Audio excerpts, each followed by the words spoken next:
Brigadir Jenderal Iran di Korps Garda Revolusi Iran, Ismail Qani, menyebut bahwa gencatan senjata Gaza adalah kerugian besar bagi Israel. Tak sebatas kerugian besar saja, namun juga disebut sebagai momen memalukan hingga aib bagi Israel. Mengutip Tribun News pada 20 Januari, hal itu diutarakan Qani dalam pernyataannya baru-baru ini.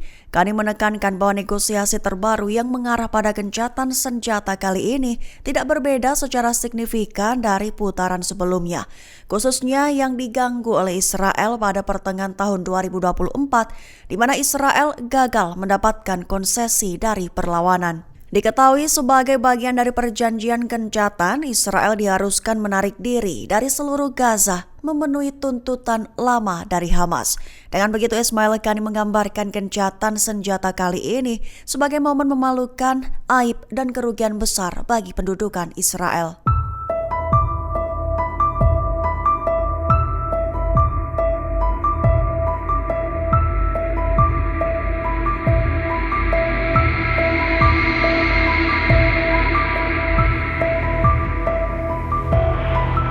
Abu Ubaidah, juru bicara Brigade Al-Qassam sayap militer Hamas, menekankan bahwa Israel terkena pukulan telak. Tak sebatas itu, bahkan Ubaidah menyatakan bahwa banjir Al-Aqsa sebagai paku terakhir di peti mati Israel. Mengutip Palestine Chronicle pada 20 Januari, hal itu diutarakan oleh Ubaidah dalam pidato yang direkam dalam video pada Minggu 19 Januari 2025. Ubaidah dalam pidatonya merefleksikan perjuangan perlawanan selama 15 bulan melawan Israel, serta menyoroti perubahan signifikan yang ditimbulkan dari pertempuran banjir Al-Aqsa. Di antaranya menyebut bahwa pertempuran banjir Al-Aqsa menjadi paku terakhir yang menancap di peti mati pendudukan yang kini sedang dalam proses menuju kepunahan. Pertempuran itu disebutnya telah menyebabkan terbukanya front baru dan memaksa Israel mencari dukungan internasional. Menekankan bahwa Hamas beserta semua faksi perlawanan sebagai satu front persatuan di seluruh Gaza memberikan pukulan telak kepada Israel.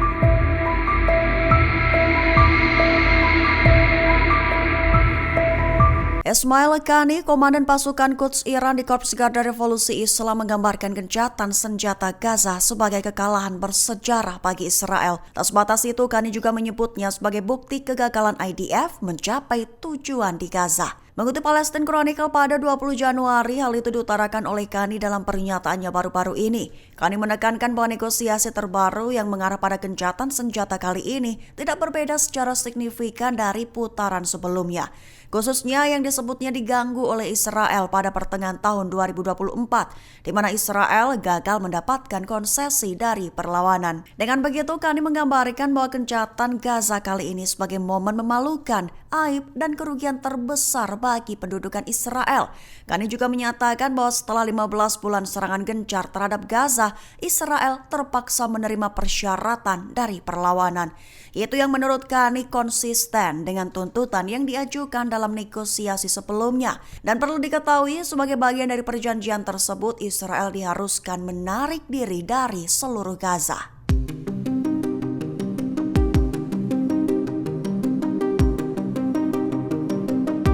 Tentara Lebanon dilaporkan mulai perkuat sektor selatan, tepat saat pasukan Israel mundur dari medan perang.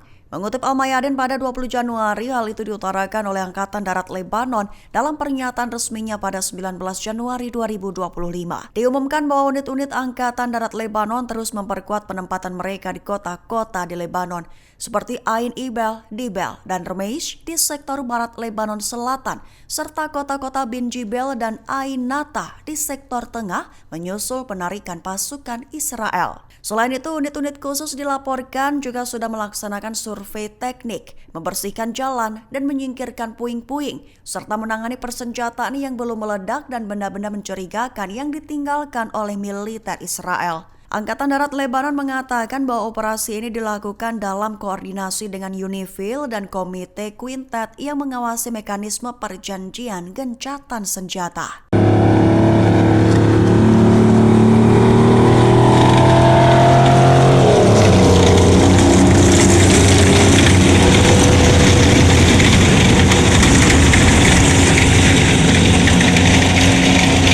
Icon intifada kedua bernama Zakaria Zubeidi dikabarkan masuk dalam 737 tahanan yang akan dibebaskan pada fase pertama gencatan senjata. Mengutip Tribun News pada 20 Januari, hal itu diumumkan oleh pihak Kementerian Kehakiman Israel dalam daftar tahanan. Perlu diketahui, Zakaria Zubeidi adalah mantan komandan Brigade Syuhada Al-Aqsa milik Fatah di Jenin, juga sebagai tokoh ikonik intifada kedua. Zakaria Zubeidi disebut sebagai perwujudan kisah pengungsi Palestina kelas pekerja lahir di tengah konflik. Ia berjuang hidup normal tetapi berulang kali didorong ke jalur perlawanan. Beberapa pengalaman buruk yang menimpanya disebut menjadi pendorong Zubeidi untuk melawan pendudukan ilegal di tepi barat. Pengalaman kehilangan ibu, saudara laki-laki, dan rumah keluarganya mendorong Zakaria Zubeidi untuk naik pangkat di kelompok bersenjata yang berafiliasi dengan Partai Fatah yang disebut Brigade Syuhada Al-Aqsa dan menjadi satu di antara pemimpinnya. Kini Zakaria Zubeidi akan dibebaskan selama tahap pertama perjanjian gencatan senjata dan pertukaran tahanan antara Israel dengan Hamas. Diperkirakan bahwa pembebasannya dapat berdampak positif pada jalannya perjuangan bersenjata di tepi barat.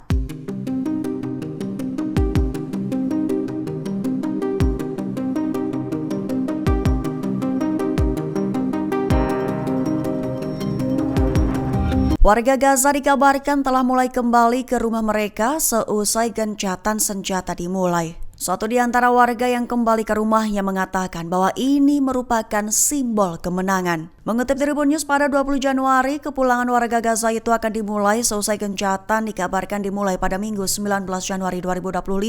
Mulai dari Rafah hingga kota-kota di utara seperti Jabalia, Beit Lahia, dan Beit Hanon.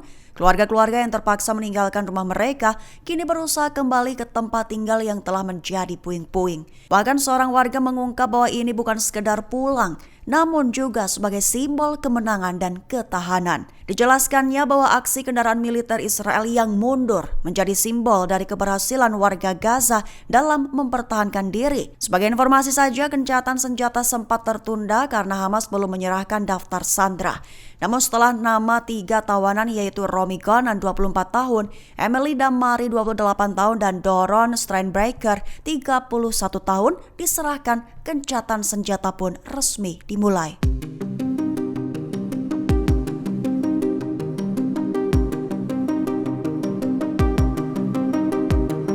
Momen 90 tahanan Palestina dibebaskan pada Senin 20 Januari 2025 dini hari waktu setempat.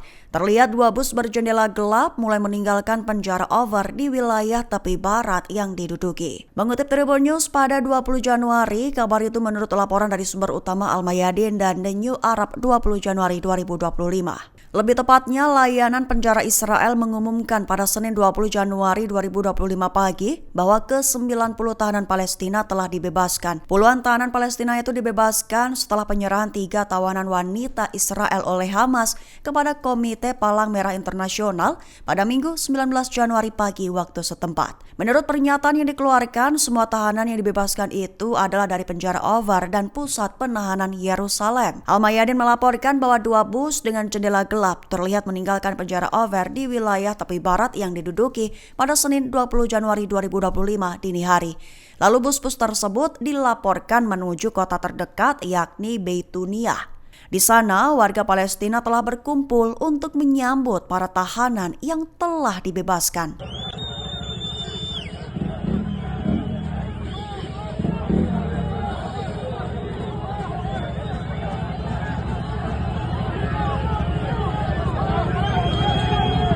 Download Tribun X sekarang, menghadirkan lokal menjadi Indonesia.